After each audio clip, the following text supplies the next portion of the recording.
ایک انہوں نے کہا کہ قربانی کے گوشت کی شرعی تقسیم کے بارے میں بتا دیں۔ دیکھیں مسئلہ یہ ہے کہ اچھا انہوں نے ساتھ میں حوالہ بھی دیا کہ آپ نے یہ بھی کہا تھا کہ سارا گوشت رکھ سکتے ہیں۔ مسئلہ یہ ہے کہ فقہاء نے واضح طور پہ لکھا کہ جو قربانی کرے اگر وہ تنگ دست ہے، غریب ہے اور اس کو گوشت ویسے عام دنوں میں میسر نہیں آتا، تو وہ اگر بالکل بھی تقسیم نہ کرے، سارا کا سارا رکھ لے، تو اس کے لیے یہ بہتر ہے، یہ افضل ہے بلکہ، تاکہ چلے گھر والے عرصے دراز تک کھاتے رہیں اگر کوئی انتظام ریفریجر وغیرہ کا ہے۔ اور دوسری صورت یہ ہے کہ ایسی صورت کچھ بھی نہیں ہے، اس میں اگر آپ سارا رکھنا چاہیں تب بھی رکھ سکتے ہیں، کوئی شریعت نے آپ کو مجبور نہیں کیا کہ آپ ضرور بانٹیں، فرض یا واجب نہیں ہے، لیکن افضل بھی یہ صورت نہیں ہے۔ اگر اللہ نے آپ کو دیا ہے اور آپ مطلب بانٹ کر بھی جتنا اپنا آپ کا حصہ اس کو کھا سکتے ہیں اور بعد میں بھی خرید سکتے ہیں، تو پھر تو اللہ کے راستے میں دیں، ٹھیک ہے نا، لیکن پھر بھی فرض کر لیں، حکم شرع کے اعتبار سے عرض کر رہا ہوں، اگر کوئی سارا گوشت رکھ لیتا ہے تو وہ گناہگار نہیں کہلائے گا۔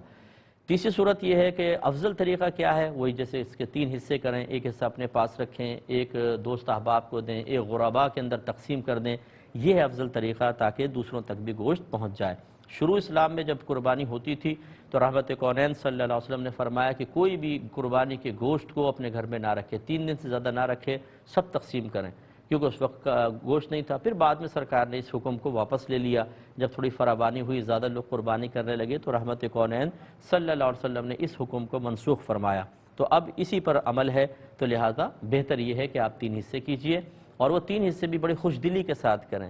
ہم بعض اوقات اپنے حصے میں ڈالتے ہیں بہترین قسم کی بوٹیاں، گول گول بوٹیاں، وہ سب رکھ لیتے ہیں، یہ بھی رکھ لو، اس کی یہ بناؤں گی، وہ فلاں کی وہ مطلب بریانی بنانی ہے، اور فلاں گوشت کے وہ نہاری بنانی ہے، اور اس کے فلاں چیز بنانی ہے، اپنے اچھا گوشت رکھ لیا۔ دوست احباب کو پھر ان کے دینے کے اعتبار سے کسی نے ران بھیجیے تو ران، کسی کا اچھا گوشت آیا تو اچھا گوشت، جس نے کچھ نہیں بھیجا اس کو چھوڑ دو،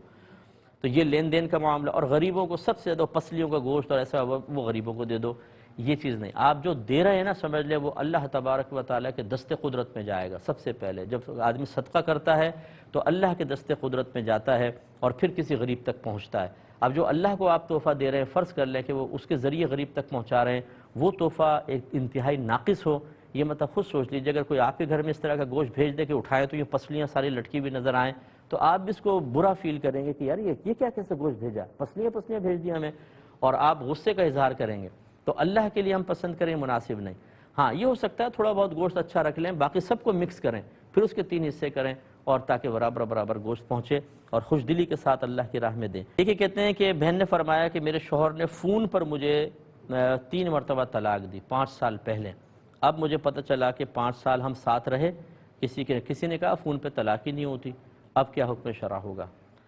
دیکھیں کس نے کہا فون پر طلاق نہیں ہوتی؟ فون پر تجارت ہو رہی ہے، فون کے اوپر آپ ایک دوسرے کو پیغام دے رہے ہیں، فون کے اوپر حکم دیتے ہیں ماں باپ، تو کیا اس کو پورا کرنا بچے پہ واجب نہیں ہوتا؟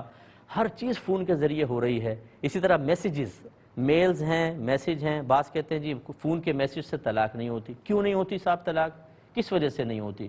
جب یہ چیزیں ہمارے زمانے میں رائج ہیں، ان کو اپنے جذبات، اپنی فیلنگز، اپنے معاملات کے اظہار کے لیے، بہت سی چیزوں کے لیے یوز کیا جا رہا ہے، اور اس کو باقاعدہ ویلڈ تصور کیا جاتا ہے۔ اگر آپ کوئی میل، آج کل میل کے اوپر دیکھیں کتنے سارے آپ آرڈرز دیتے ہیں، آرڈر ریسیو کرتے ہیں، انٹرنیٹ کے اوپر ہو رہا ہے، اتنی چیزوں کی بنیاد، خالی طلاق نہیں ہوگی تو بالکل۔ اور یہ تو پھر کال کر کے آپ کو باقاعدہ کہا تو 3 طلاقیں ہو گئیں۔ جس نے یہ کہا کہ یہ طلاق نہیں ہوئی تو وہ بہت ہی بڑے گناہ کبیرہ کا مرتکب ہوا، کیونکہ آپ پھر 5 سال ساتھ رہے اور 3 طلاق کے بعد حلالہ کے بغیر ساتھ نہیں رہ سکتے، تو اس کا مطلب ہے 5 سال تک جتنا آپ لوگ قریب رہے سب گناہ، بالکل ایسے جیسے 2 اجنبی مرد و عورت ایک گھر میں رہنا شروع کر دیں۔ جسمانی تعلق زنا خالص ہوگا، اگر اس دوران کچھ بچے پیدا ہوئے تو اس کا نسب والد سے ثابت نہیں ہوگا، کیونکہ وہ ناجائز طریقے سے بچہ پیدا ہوا ہے۔ اور اس پہ خطرناک معاملہ یہ ہے کہ یہ سب کام آپ جائز سمجھ کے کر رہے تھے۔ اچھا اب اگر کوئی فرض کر لے صاحب علم واقعی کوئی مفتی صاحب تھے، پہلی بات تو یہ کہ مفتی صاحب کبھی کوئی ایسا فتویٰ نہیں دیں گے، یہ میری گارنٹی ہے، لیکن آپ نے کسی مولوی صاحب سے معلوم کر لیا، تو اس میں یہ نہیں ہے کہ اب آپ کے لیے رعایت کا پہلو نکل آیا، جو مسئلہ ہے آپ کو کسی مستند ادارے سے معلوم کرنا چاہیے تھا، تو لہٰذا بہرحال یہ تمام صورتحال، ان تمام چیزوں پہ آپ گناہ کریں، میرا مشورہ ہوگا احتیاطاً تجدید ایمان اور تجدید نکاح بھی کریں، اور آپ بغیر حلالہ کے آپ اس شوہر کے ساتھ دوبارہ نہیں رہ سکتی ہیں۔ ہماری گزارش ہے ایسا کوئی معاملہ ہو تو مستند علماء سے، مفتیان کرام سے مسئلہ معلوم کیا کریں۔